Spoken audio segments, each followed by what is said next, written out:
Hello YouTubers, today I'm back with another flashlight review. Today I'm covering ThruNite's Mini TN30. As indicated on the box, this is the cool white version of the light.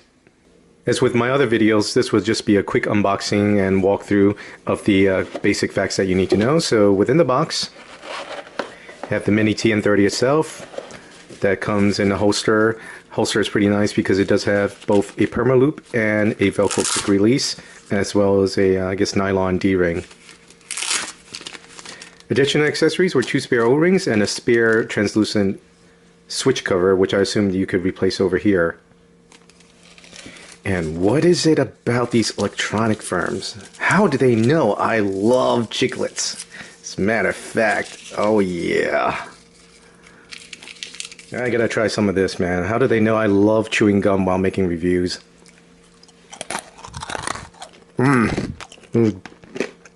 Gritty. Anyway, very dry, but once you get past the gag factor, swallow it down. It's not too bad. You need some water. Much better. All right, so back to the review. The Mini TN30 is basically the new version of their original TN30, which came in a much longer form factor, as you can see here. The reason for that is, unlike the Mini TN30, which features a electronic switch, the original TN30 featured a mechanical magnetic switch that pretty much had 6 output levels, a standby mode, as well as a variable strobe. So you figure you eliminate that plus whatever heat seeking they had here, that reduces the length tremendously. Because this does also have a battery carrier as well, but again, they shaved off pretty much every single excess length that they could. So like, say for instance, the extra length here, the mechanical button there, all of that is gone. To achieve this super nice small form factor, you could put in 3200 lumens into this tiny little thing that's probably no bigger than a average soda can size. Now people may argue that, well, electronic switches, they have a steady drain even though you shut the light off. But however though, in measuring most of ThruNite's electronic switches before, they are very good at it in the sense of the self-drain. It's so minuscule as to be totally irrelevant. So, however, of course, for safety and whatever other reasons, if you're not going to be using light for long term, give it a twist, and to give it a physical lockout. Now that's one thing. I'll get into it later, but that I really wish that their new line of lights had was a electronic lockout via the switch. The new Mini TN30, like its predecessor, features 3xXM-L2 emitters. At least this is the upgraded version, because it did originally ship with the original XML version. So this one is the updated XML2. But however, as you can see, the main difference is that the reflector is totally different. This is much shallower. It is still orange peel, but in this form factor, though, it gives it a much floatier beam profile versus the much deeper reflectors here. Both of them are pretty much like what I like to call the triflector format. However, the key difference is how it affects the beam profile. So I currently do have the exposure locked with the Mini TN30 on my left and the original TN30 on my right. And I'm going to lift this up. Mini TN30 is on the low level, TN30 is on the level 2. So as you can see here, the Mini TN30 does start off with kind of, let me actually step down this exposure a bit. What looks to be 3 donut holes, but as you pull away, it actually melds in very nicely into a hotspot. And the overall beam profile, as I mentioned, as you can see here, it has a reasonably tight hotspot with a very smooth corona and pretty much artifact free just about, even though this does feature a triflector. The original TN30 on the other hand, and again let me step down the exposure, as you can see here, it's got a slightly tighter hotspot, but then now you notice all those artifacts in the beam. Now I do have I'm going to bring this back out so that way you can actually make out the artifacts. So it really depends on what you're spotlighting, if you will, and in real world usage, this artifact does affect your peripheral vision, right? So let's just say, for intents and purposes, you're kind of scanning a wide area and you are also at the same time relying on your peripheral vision for movement. As you scan an area, this does kind of give a false sense of movement because of that artifact in the beam. So, and I don't know, maybe if you're on something, you would see Simba. There goes the ears and maybe bright nose, the mouth, tongue, if you will. Anyway. And the overall width, as you can see, is much wider than the original TN30. And here again, you can see that there are artifacts in the beam of the TN30 versus the relatively smooth beam of the Mini TN30. I would say this is about 130, 140 degrees, but it's not as wide as, say, the TN36, which you can see in comparison here. So the TN36, I would say, is roughly about 160 degrees total. The Mini TN30, just a little bit narrower than that. In terms of output level, there are a total of 3 standard output levels with a hidden firefly mode, as well as a hidden strobe mode as well, and I should say turbo as well, right? So pretty much the light will always turn on in low, medium, high, and it will memorize the last output mode. So a single click of the switch from off will start it in the last memorized mode, and if you press and hold with the light on, it will cycle from low to high. So that's on low, medium, high.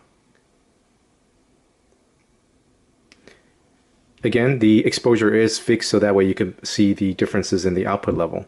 Now with the light off, a long press would turn on the firefly mode. But this will never be memorized. Now with the light off or on, a double press will go into turbo mode, and a subsequent double press will enter strobe mode. And as mentioned, the turbo and the strobe modes, like the firefly mode, are never memorized. And memory is achieved by, again, whatever level you left the light on. If you shut off the light, you turn it back on, you'll see this is in medium mode still. And it is memorized through battery changes, so let's just say if I unscrew the light, turn it back on, and because this is an electronic switch, it won't default back to on. As you can see there, it memorized the medium mode. Now this indicator light here would always turn on in all modes with the exception of moonlight mode. So as you can see, case in point, moonlight mode, it's not on. It also doubles as a low battery voltage indicator, so when that light turns red, it indicates it's time to charge the batteries.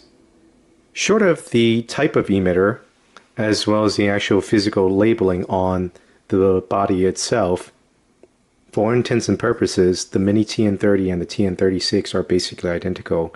The cans are swappable as well as the head, so I could take the head off the TN36, dump it on the TN30's body, and again, the emitters are the really only key differentiator. As you can see here, the TN36 features 3 MKR emitters versus 3xXM-L2 emitters of the Mini TN30. So case in point, I'm going to go ahead and swap out the bodies between the two. Putting on the Mini TN30's head on the TN36 body, and the TN36 head on the Mini TN30 body. And as can be seen, both fully functional without any issues whatsoever.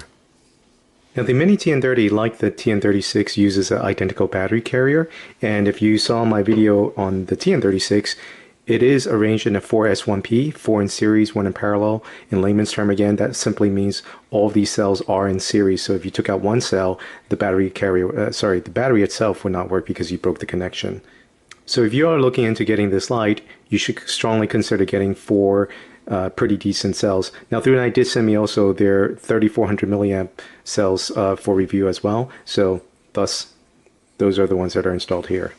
Now the battery path is arranged in such a way that the center node here carries the positive path and the outer ring here carries the negative. So as you can see here on my cheapo Radio Shack DMM.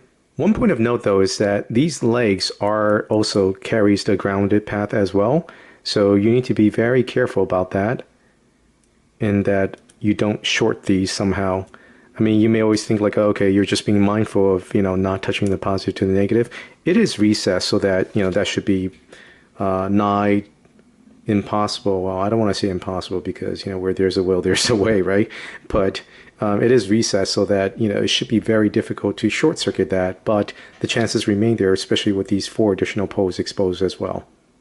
And to wrap up the features of the light, as mentioned, it does have a electronic switch. Now this switch isn't necessarily recessed. If anything, I would say it's just maybe a hair's width taller than the base that it sits on. So again, accidental activation, firmness of the switch is, pretty much like a standard, like any electronic switch, but I would say that it should be fairly easy to turn it on. So whenever you're not going to use it because it doesn't have an electronic lockout switch, you should physically lock it out by giving it a twist, so that way you don't accidentally activate it.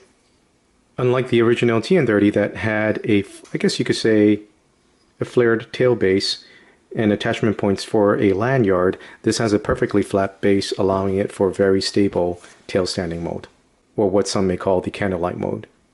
This finish is HA3, and it's pretty much the best finish out of the hard anodization types, but it's much more resistance to chipping or scratching and whatnot. Plus, it gives it a nice, very dull look, as well as a silky smooth finish as well. Now, the grip here on the side does provide, pretty decent, I guess, tact, for lack of a better word. And so it definitely improves in the aid of the grip.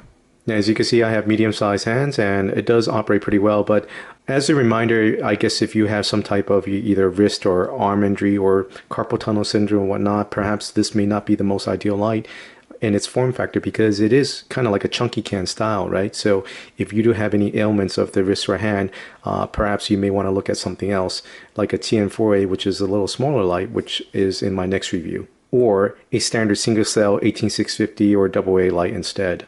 Now, one thing that ThruNite did tout in their manual is that purportedly the Mini TN30 does have a sustainable turbo mode. As you can see there, sustainable turbo mode up to 3200 lumens, but yet right beneath that, it does say ThruNite ITC, Intelligent Temperature Control. Now, the TN36 will step down after it gets too hot. The TN30, so far in initial testing, it didn't seem to step down. I haven't graphed it yet, but again, just based on preliminary testing, this light got as hot as 145 degrees, which would be scalding to the hand. So exercise that with caution, meaning the turbo mode. So, but I will have runtime testing as well as, detailed chart in upcoming, detailed review.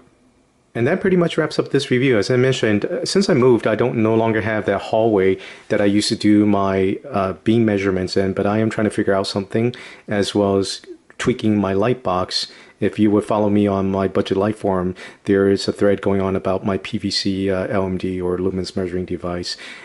So you could follow that thread there. We're basically trying to either calibrate it or whatnot, or collectively, sharing ideas of how we've each implemented and used it. I do want to make some tweaks to it before I start taking lumens measurements again. So stay tuned for that. As part of FTC disclosures, the ThruNite Mini TN30 and the other flashlight products used in this video were provided by ThruNite for review. Thanks again for watching.